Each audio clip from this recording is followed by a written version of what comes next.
This video is actually part of a series of lectures that are in a class entitled the MBTI Learning Styles, the 16 Personalities.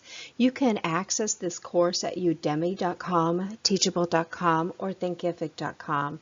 You can also find more information at studentsuccessbase.com, which is our website, and the information is in printed format on Amazon in both a paperback and Kindle versions. So when we look at the ESFP, remember again that we're under sensing plus feeling, right? But also that this kind of a learner has an extroverted sensing and an introverted feeling. They are really interested in approaching life with a warm atmosphere. They like people and they like to focus on hands-on opportunities. So when we look at the general description of this personality, they are outgoing, friendly, accepting, exuberant lovers. Do you feel the energy in this kind of a description? Because I really can. They enjoy working with other people and they bring common sense. They have a realistic approach to work. They like to make work fun. They're flexible, spontaneous. That's part of that P part, right? So then we move on, and they readily accept new people, they adapt to new environments, and they learn best when they actually get to try out a new skill with other people. So if you were to see an ESFP, generally people see them as gregarious, fun-loving, playful, even spontaneous.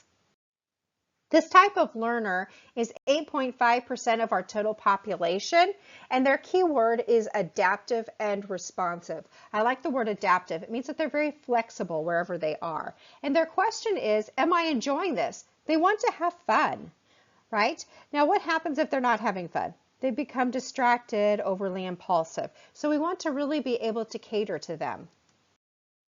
So this type of learner are practical above everything else because they want an application. They need to see a real world experience. This is the student that's going to say or raise their hand in class and say, I'm sorry, can you tell me when I'm going to use this again? What's the purpose of this information? Where will I ever see it? Why do I need to know it? Those kind of questions, right? These are the questions that can be frustrating for educators, but if you walk into your class waiting for these questions, you will have an answer. There are also learners who have a great amount of information and general knowledge because they crave information. They really, though, want a logical flow for all of their knowledge so that they can blend it into knowledge that they already know. They're highly, highly social. They are the social butterflies of your classroom, and they like to be physically active. They sometimes seem very spontaneous, right? I said that, gregarious, fun-loving, playful, spontaneous. This is them. And why is that? It's because they crave new experiences. They crave the ability to create another opportunity to learn. They are also verbal processors. They are driven by the possibility of being able to use knowledge to bring joy to other people. Let's look at their classroom environment. They like fast-paced, interactive classroom. Does this surprise you? Because it really shouldn't, because remember, gregarious, fun-loving, playful, spontaneous. It should be no surprise that they want a fast-paced, interactive environment. So remember also they're going to need frequent breaks and even physical activity. If you can give them the opportunity to stand during class, to march, to walk, whatever it takes. They enjoy excitement and drama. Short presentations are really appealing to this kind of a learner, as well as a variety of sensory stimulating methodologies, right? We want to make sure that we use those 5 senses in our methodologies. Use also a variety of interactive applications, such as discussions, debates, contests, games, group work. All of those things are going to solidify their knowledge. So despite all these interactive venues, they still need a lot of structure, objectives, and guidelines. They prefer to really understand what's expected of them, so they enjoy receiving rubrics, objectives, and feedback. They are concrete and visual learners, and they're going to need time during class to really ask questions of their instructor. Let's look at ways in which they're most comfortable and least comfortable. Again, they like those expectation, group activities, continual interaction. Remember, that's the extroverted part. They also need to be the center of attention, the practical application, problem solving. Now remember, they really experience the world through hands-on. So they're going to want to create as many experiences as they possibly can. They're also very resourceful and they're supportive. They're going to be observant. They're going to watch everything despite their activity. Now, if you want to look at the least comfortable is observing. Now, not observant, like I just said, but observing in a passive kind of way. They don't like reflection, pondering, or quiet. They still need that, but not too much time because they process things very quickly. They like theory, discussions, detailed, independent work, and abstract rules. None of these things work well for this kind of learner.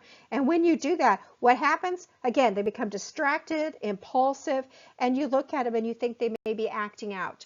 Instead of thinking they're acting out, see if the problem is that their learning preference does not match the teaching style. On to teaching style. Let's provide an interactive, fast-paced classroom. And be sure that you weave those social opportunities into instruction time, like real-life examples, real-life stories. Those experiences, they crave those. They need to have all of their 5 senses engaged and use group work. Provide timely feedback, and make sure that you can also use peer feedback. They don't mind peer feedback. They really like positive feedback. It's the highest motivator for them, but they can handle some criticism. Be sure that you are creating relationships with this learner because they really enjoy that kind of thing. They like rubrics, they like questions and answers, but more than anything, remember that their greatest thing that drives them when learning is the possibility of bringing joy to other people. As a learner, let me tell you, being an ESFP could be both frustrating and very exciting. It's frustrating because that traditional classroom may just drive you absolutely bonkers. But it's exciting because you soak in information like a sponge. So be sure to really draw on your strengths and remember that verbal active piece while you're studying. So even if your educator will not allow you to be too active, try little things like squishing a ball in your hand, the little squishy balls, bounce your feet, something that really helps. A friend of mine who is an ESFP twirls her pen around her thumb, and that's the way that she uses a little bit of activity while also learning. So also try putting your notes on 3x5 cards. That way you can take them with you and you can study as you move or as you exercise. Make sure you have social interactions, lots and lots of those. Brainstorm, generate ideas that are really good for you, ask questions. The most valuable thing though as an ESFP is to sit down with your teacher or your instructor, especially if you're in higher education, and explain to them how you really, really love learning and how you love life, and ask them if they can help you to learn ways to adapt to the environment. Tell them how you like to live in the moment and you find enjoyment in people and activities, and that you really, really just would love to be a team player in their classroom. You'll be surprised at how quickly you will win over some admiration from your instructors by doing that. Most of all though, be sure to learn about yourself. Keep a learning journal, but write down some things that function the most for you.